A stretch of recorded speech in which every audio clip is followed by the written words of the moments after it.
যে ভগবান যা করেছে আমরা তা করব, ভুল করেও নয়।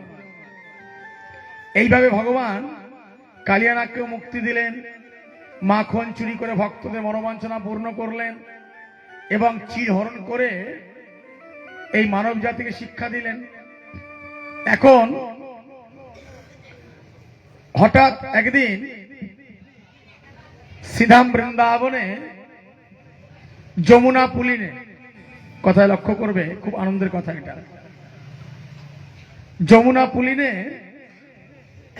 আমার শ্রীমতী রাধারানী তিনি প্রতিদিন জলক্রিয়া করতে যেতেন। জলক্রিয়া মানে জল আনতে বা জলক্রিয়া করতে যেতেন সখীদের নিয়ে।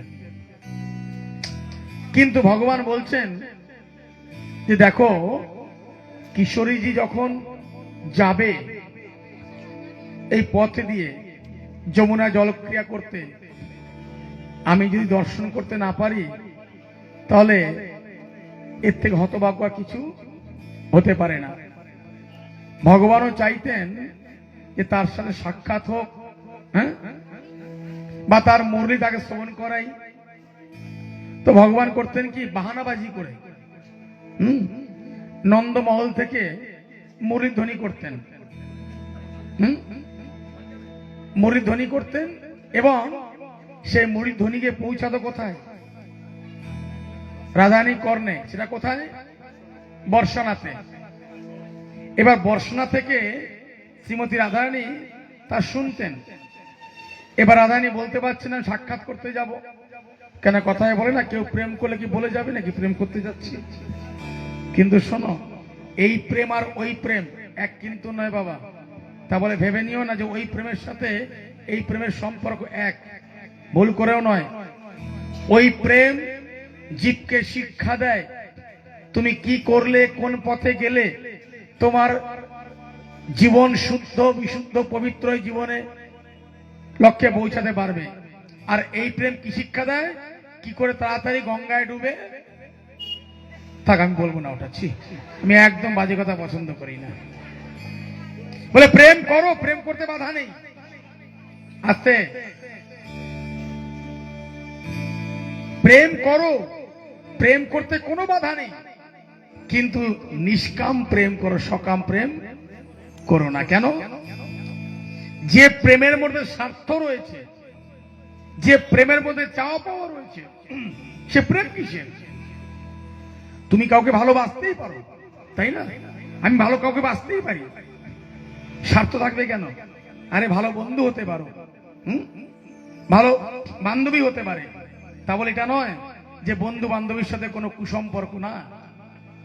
যদি সম্পর্ক পবিত্র রাখা যায়, সে আমার বোন সমতুল্য হতে পারে বান্ধবী, সে আমার দিদির সমতুল্য হতে পারে বান্ধবী। হ্যাঁ, শাস্ত্রে কি বলছেন? আগেকার নিয়ম কি ছিল? যে বাড়ির বৌদি মানে দাদার যে স্ত্রী, তিনি মাতৃ সমতুল্য, নিয়ম ছিল না?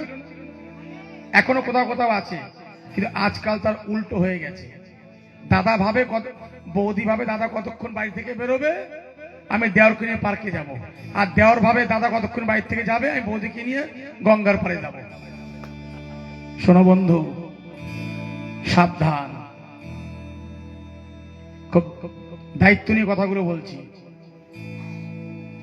যার জীবনের চরিত্র দাগ লেগেছে, শাস্ত্রে বলছে, আমার কথা নয়, তুমি যতই ভজন সাধন পাঠ পূজা যা যজ্ঞ তাপ তপস্যা করো, তোমার যদি জীবনের চরিত্র ঠিক না থাকে, তোমার আসতে তোমার ধর্ম কোনো কাজে লাগবে না। আমার গুরুদেব বলতেন, বাবা সর্বদা পর স্ত্রীকে মাতৃজ্ঞানে সম্বোধন করিবা। তার কারণ ভারতীয় রীতিনীতি অনুসারে ভারতীয় মহিলা একজন আমার মাতৃ সমতুল্য, সে আমার মা, হোক না সে দোপা নাপিত মেত্র, আমার দেখে লাভ নেই, সে আমার মা। তার কারণ সম্মান দিলে সম্মান পাওয়া যায়। তাই কখনো ধর্মকে নিয়ে অধর্মের পথে গিয়ে গেলে হয়তো ক্ষণিকের জন্য তুমি ভালো থাকবে, শাস্তি তুমি একদিন পাবেই পাবে। তাই নিজেকে ঠিক